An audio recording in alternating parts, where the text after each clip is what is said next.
Azaz, northern Syria. In late January, Syrian government forces used what arms experts say is a particularly deadly weapon. Residents say a plane dropped 9 large cluster bombs on this neighborhood on the outskirts of town.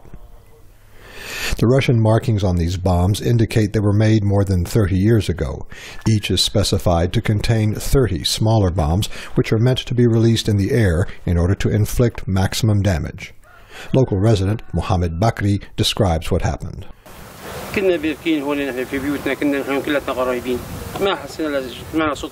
were in our houses when we heard an airplane. Some people ran out into the fields, and then the airplane dropped the bombs. We are farmers here. There are no rebels or terrorists.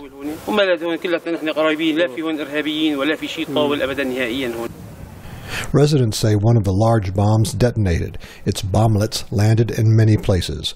Witnesses say one penetrated a house and seriously wounded Bakri's brother-in-law, a female cousin, and 3 children. The Syrian army says it does not possess cluster bombs, and Russia's foreign minister has said the Syrian government is not using cluster munitions from Russia. VOA showed photos of the bomb parts to several weapons experts. Chris Harmer, with the Institute for the Study of War, says they are not cluster weapons. This looks to me like an 81mm mortar or possibly a 120mm mortar. This is clearly not a cluster munition. But several other analysts contacted by VOA strongly disagree. An expert with the Global Security Group, Joseph Trevithick, says the photos show a type of cluster bomb designed to destroy armored vehicles such as tanks, not people. It suggests that the government is either trying to instill fear in the local population or fears the local population has been infiltrated by anti-government elements and is using the means it feels like it has available to attack them.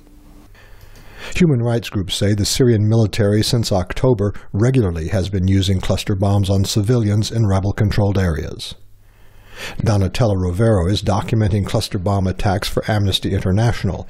She says cluster bombs have killed or wounded tens of thousands of civilians and have virtually emptied villages and towns in rebel-held areas. Yes, quite clearly the use of indiscriminate weapons against non-military targets and certainly on a scale as we've seen in Syria, there is no doubt that that constitutes war crime. UN officials are urging the International Criminal Court to investigate senior Syrian officials for possible war crimes and crimes against humanity. Azaz has been bombed repeatedly by Syrian government forces since the rebels seized it 8 months ago. Once home to 55,000 people, it is now a ghost town. 90% of the residents have fled. Scott Bobb, VOA News, Azaz, northern Syria.